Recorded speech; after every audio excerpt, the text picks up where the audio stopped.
Imagina que te dicen que la Segunda Guerra Mundial no comenzó donde te enseñaron, que no fue en Polonia, que no fue en septiembre de 1939, que el primer disparo de esa guerra total, de esa guerra de exterminio, sonó 3 años antes, en otra tierra, en otro idioma. Era el 26 de abril de 1937, un lunes de mercado en el norte de España. En la pequeña ciudad vasca de Guernica, los campesinos habían llegado desde los pueblos cercanos para vender sus productos. Era una mañana ordinaria, hasta que el cielo se partió en dos. Primero llegaron los Heinkel 111, alemanes, con la insignia de la Legión Cóndor. Lanzaron sus bombas sobre el centro de la ciudad. Luego llegaron los Junkers 52 y después los cazas Messerschmitt Bf 109, que descendieron en picada para ametrallar a la gente que corría por las calles. El bombardeo duró 3 horas y cuarto. Cuando terminó, Guernica era ceniza. Pero aquí está la pregunta que cambia todo. ¿Por qué la aviación alemana estaba bombardeando España en 1937? Alemania no le había declarado la guerra a España. España no le había declarado la guerra a Alemania. Entonces, ¿qué hacían esos pilotos alemanes en ese cielo? La respuesta a esa pregunta revela algo que la historia oficial ha tardado décadas en admitir con toda su crudeza. La Segunda Guerra Mundial no comenzó en 1939. Comenzó aquí, en España, en 1936. Y si comprendes lo que ocurrió en la península ibérica entre 1936 y 1939, entenderás no solo cómo fue posible el horror de la Guerra Mundial, sino por qué fue inevitable. Bienvenido. Lo que estás a punto de ver no es solo la historia de una guerra civil. Es la historia del mundo que permitió que sucediera todo lo demás. Para entender por qué España se convirtió en el campo de pruebas de la siguiente guerra mundial, necesitamos retroceder un poco. No mucho. Solo hasta comienzos de los años 30. Europa estaba al borde del colapso ideológico. El mundo que había surgido de la Gran Guerra de 1914 era un mundo roto, resentido y aterrorizado de sí mismo. La democracia liberal parecía incapaz de resolver el hambre, el desempleo y la humillación nacional que afectaban a millones de personas. Y en ese vacío, 3 fuerzas opuestas entre sí peleaban por el alma del continente. Al este, la Unión Soviética de Stalin ofrecía una promesa: el comunismo internacional, la revolución del proletariado, la destrucción del capitalismo. Al centro y sur de Europa, el fascismo italiano de Mussolini y el nazismo de Hitler prometían exactamente lo contrario: orden, nacionalismo extremo, pureza racial, el regreso a una grandeza perdida. Y en el medio, las democracias de Francia y Gran Bretaña, exhaustas y asustadas, intentaban no mirar demasiado fijamente al precipicio. España, en este contexto, era una nación fracturada. La Segunda República, proclamada apenas en 1931, intentaba modernizar un país profundamente dividido entre el pasado y el futuro. De un lado, estaban los monárquicos, la Iglesia Católica, los grandes terratenientes y el ejército. Del otro, los republicanos, los socialistas, los anarquistas y los comunistas. Era una olla a presión. Y en julio de 1936 estalló. El 17 de julio de 1936, el general Francisco Franco encabezó un golpe de Estado contra el gobierno republicano legalmente elegido. El plan inicial era rápido y quirúrgico: tomar el control en días. Pero falló.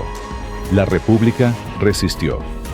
Y lo que debía haber sido un golpe de Estado en 2 semanas, se convirtió en una guerra que duraría casi 3 años. Y aquí fue cuando el tablero internacional entró en juego. Hitler lo vio de inmediato. Una España fascista en el flanco suroeste de Francia sería un regalo estratégico invaluable. Además, España tenía algo que la Alemania nazi necesitaba desesperadamente: materias primas, hierro, tungsteno, mercurio, los metales de la guerra. Mussolini también actuó rápido. Una España fascista sería el sello de su influencia en el Mediterráneo, el Mare Nostrum que soñaba reconquistar para Italia. Y Stalin, desde Moscú, vio la oportunidad de apoyar a un gobierno de izquierda y, de paso, crear un frente anticapitalista, probar sus propias armas y establecer su influencia en Europa Occidental. En cuestión de semanas, España dejó de ser un problema español. Se convirtió en el tablero de ajedrez donde las tres ideologías que dominarían el siglo XX se enfrentarían por primera vez, con armas reales, sobre territorio real, con personas reales muriendo. El laboratorio estaba abierto. El 6 de noviembre de 1936, la Legión Cóndor llegó a España. Era formalmente una fuerza de voluntarios alemanes. En la práctica, era el laboratorio de ensayo de la Luftwaffe, la fuerza aérea que Hitler estaba construyendo en secreto y a toda velocidad. 6.000 soldados alemanes rotaron por España a lo largo de la guerra. Pilotos, mecánicos, ingenieros, artilleros. Y con ellos llegaron las máquinas. Los aviones Heinkel G-51, los bombarderos Junkers Ju-52. Y más tarde, los que se convertirían en los símbolos de la aviación alemana en la Segunda Guerra Mundial. El caza Messerschmitt Bf-109 y el bombardero en picada Junkers Ju-87, conocido como el Stuka. España fue la academia de vuelo más brutal que jamás haya existido. Los pilotos alemanes aprendieron aquí algo que ningún simulacro podía enseñarles: cómo combatir de verdad, cómo coordinarse con las fuerzas de tierra, cómo atacar columnas de refugiados para destruir la moral del enemigo, cómo bombardear ciudades. Y fue aquí donde nació una de las doctrinas militares más devastadoras de la historia moderna. Wolfram von Richthofen, primo del legendario Barón Rojo de la Primera Guerra Mundial, fue uno de los arquitectos de la Legión Cóndor en España. Fue él quien sistematizó lo que los alemanes llamaban el apoyo aéreo cercano. Bombardear primero las líneas enemigas desde el aire, desorganizar sus comunicaciones, sembrar el pánico y luego enviar las columnas de tanques y tropas a través de la brecha abierta. Eso, perfeccionado en España, se convertiría 3 años después en la Blitzkrieg, la Guerra Relámpago, la misma que en 1939 atravesaría Polonia en 18 días, y la misma que en 1940 haría colapsar a Francia en 6 semanas. Volvamos a Guernica, porque lo que ocurrió allí, el 26 de abril de 1937, no fue un accidente ni un error de navegación. Fue un experimento. La Legión Cóndor quería saber: ¿qué capacidad destructiva tienen nuestras bombas sobre una ciudad real? ¿Cuánto tiempo tarda en colapsar la moral civil? ¿Qué combinación de bombas explosivas e incendiarias maximiza el daño? ¿Es efectivo el ametrallamiento de civiles que huyen para impedir evacuaciones organizadas? Guernica respondió todas esas preguntas, y los informes técnicos de ese bombardeo fueron estudiados, archivados y aplicados. En Varsovia, en Rotterdam, en Coventry, en Stalingrado.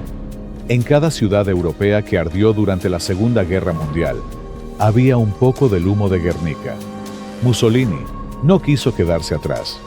Envió al llamado Corpo Truppe Volontarie, que en su punto álgido sumó más de 70.000 soldados italianos combatiendo junto a Franco, oficialmente voluntarios. En realidad, soldados regulares del ejército italiano desplegados con uniformes modificados.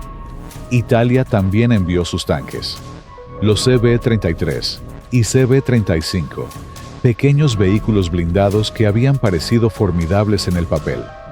Y aquí ocurrió algo fascinante para la historia militar. Los tanques italianos fueron destruidos una y otra vez por la infantería republicana, que aprendió a neutralizarlos con granadas y cócteles Molotov improvisados. La lección para Italia fue dura, pero valiosa. Sus tanques eran obsoletos. Necesitaban más blindaje, más potencia de fuego, mejor coordinación. Lo aprendieron en España y lo aplicaron, aunque con resultados desiguales, en la siguiente guerra. El apoyo soviético a la República Española es una historia igualmente fascinante y considerablemente más oscura de lo que la narrativa de los héroes republicanos suele reconocer. Stalin envió a España más de 2.000 asesores militares, pilotos, tanquistas y agentes del NKVD, la policía secreta soviética. También envió material bélico, los tanques T-26 y BT-5, que eran técnicamente superiores a los vehículos italianos, y los cazas Polikarpov, T-15 e I-16, que inicialmente superaron a los aviones alemanes y pusieron en jaque a la Legión Cóndor. La intervención soviética salvó a la República en los primeros meses críticos de la guerra. Sin los tanques y aviones de Stalin, Madrid habría caído en noviembre de 1936. Pero había un precio. Stalin no enviaba armas gratis. La República Española pagó con el oro del Banco de España. 510 toneladas del metal precioso, casi 3/4 partes de las reservas del país, fueron embarcadas en secreto hacia Moscú en octubre de 1936. Nunca regresaron. Y los asesores del NKVD no solo entrenaban soldados, también cazaban trotskistas, anarquistas y disidentes dentro del propio bando republicano. La Guerra Civil Española fue, también, una guerra dentro de la izquierda, una purga estalinista en miniatura que debilitó profundamente la cohesión del bando republicano. Para la Unión Soviética, España también fue un laboratorio.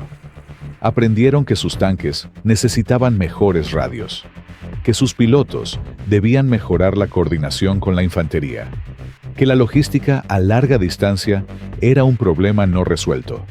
Todas esas lecciones, absorbidas en el polvo de Castilla y Aragón, serían aplicadas cuando Alemania invadiera la URSS en 1941. Hay un crimen en la historia de la Guerra Civil Española que no se cometió con bombas ni con fusiles. Se cometió con firmas, con formularios diplomáticos, con reuniones de caballeros bien vestidos que decidieron mirar hacia otro lado. Se llama la política de no intervención. Y es, posiblemente, uno de los mayores fracasos morales y estratégicos de la historia europea del siglo XX. El Comité de No Intervención, una farsa con nombre oficial. En agosto de 1936, apenas unas semanas después del inicio de la guerra, Francia y Gran Bretaña propusieron crear un comité de no intervención. La idea era simple en su hipocresía. Todas las potencias europeas se comprometerían a no enviar armas ni tropas a ninguno de los dos bandos en España. 27 países firmaron el acuerdo, incluyendo Alemania, Italia y la Unión Soviética, los mismos que, en ese preciso momento, estaban enviando soldados, tanques y aviones a España. El Comité de No Intervención se reunió regularmente en Londres durante toda la guerra. Sus miembros debatían, redactaban informes, protestaban formalmente. Y mientras tanto, los barcos alemanes e italianos descargaban material bélico en los puertos controlados por Franco, y los cargueros soviéticos cruzaban el Mediterráneo hacia los puertos republicanos. Winston Churchill, que en ese momento no era aún el líder que el mundo recordaría, lo dijo con amarga precisión. El Comité de No Intervención era un mecanismo para asegurarse de que la intervención continuara sin interferencias. ¿Por qué Francia y Gran Bretaña miraron hacia otro lado? La pregunta que persiste es devastadora. ¿Por qué las dos grandes democracias europeas permitieron que una república democrática legítima fuera aplastada sin mover un dedo? La respuesta tiene varias capas. La primera es el miedo. Francia y Gran Bretaña habían salido de la Primera Guerra Mundial con millones de muertos y economías devastadas. La sola idea de otro conflicto armado producía un terror genuino, casi patológico, en sus gobiernos y poblaciones. La paz a cualquier precio era el eslogan de la época. La segunda es la ideología. En los pasillos del poder de Londres y París, muchos veían con horror la posibilidad de que España se convirtiera en una república de izquierda bajo influencia soviética. Para sectores importantes de las élites conservadoras británicas y francesas, una España fascista era, en el fondo, preferible a una España comunista. Hitler, decían algunos en privado, era al menos un dique contra el bolchevismo. La tercera razón es la más trágica: la ingenuidad. Neville Chamberlain, primer ministro británico desde 1937, creía genuinamente que Hitler era un político racional con demandas limitadas que podían ser satisfechas. La misma filosofía que lo llevaría en 1938 a firmar el Acuerdo de Múnich y proclamar paz en nuestro tiempo, ya operaba en su actitud ante la guerra española. Cada vez que Francia o Gran Bretaña cedían, cada vez que miraban hacia otro lado ante una nueva provocación, Hitler tomaba nota, aprendía, comprendía que las democracias occidentales preferían la humillación a la confrontación, y esa comprensión fue combustible directo para sus decisiones futuras. Las brigadas internacionales, los que sí fueron. Y sin embargo, en medio de esa traición oficial, algo extraordinario ocurrió. 40.000 personas de 53 países decidieron, por cuenta propia, ir a luchar a España. Eran las brigadas internacionales. Mineros galeses, escritores norteamericanos, médicos canadienses, profesores alemanes exiliados, estudiantes franceses. Llegaron sin ser convocados por ningún gobierno, movidos por la convicción de que lo que ocurría en España era el ensayo general del fascismo, y que si no lo detenían allí, lo enfrentarían pronto mucho más cerca de sus hogares. Tenían razón. Entre ellos, había nombres que la historia recordaría. George Orwell, que llegó con el Poem y escribiría Homenaje a Cataluña, uno de los testimonios más lúcidos y desgarradores de la guerra. Ernest Hemingway, que cubrió el conflicto como corresponsal. André Malraux, que organizó una escuadrilla de aviación republicana. Lucharon con ferocidad, murieron por miles, y no cambiaron el resultado, porque ningún ejército de voluntarios puede compensar la ausencia de dos potencias democráticas que deciden no actuar. La lección que las democracias occidentales no aprendieron en España, la aprendieron 3 años después, a un costo infinitamente mayor. Cuando Hitler invadió Polonia en 1939, ya no había forma de seguir mirando hacia otro lado. Pero el precio de esa tardanza lo pagarían 50 millones de personas. El 1 de abril de 1939, el general Francisco Franco firmó el último parte de guerra con una frase seca y definitiva: la guerra ha terminado. 5 meses después, el 1 de septiembre de 1939, los tanques alemanes cruzaban la frontera polaca. Pausa larga. Dejar que la conexión resuene. 5 meses. Ese es el intervalo de tiempo que separa el fin de la Guerra Española del inicio oficial de la Segunda Guerra Mundial. No son 2 guerras separadas por una pausa de paz. Son 2 actos de la misma obra, con los mismos actores, las mismas armas y, en muchos casos, los mismos soldados, los mismos hombres, los mismos aviones. Wolfram von Richthofen, el arquitecto de los bombardeos terroristas en España, encabezó los ataques aéreos sobre Polonia en 1939. Luego comandó las fuerzas aéreas en la Batalla de Francia en 1940. Fue uno de los responsables del sitio aéreo de Stalingrado en 1942.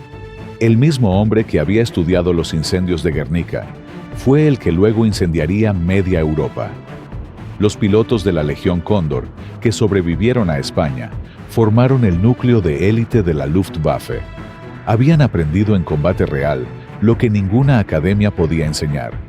Cuando llegó el momento, eran los aviadores más experimentados del mundo.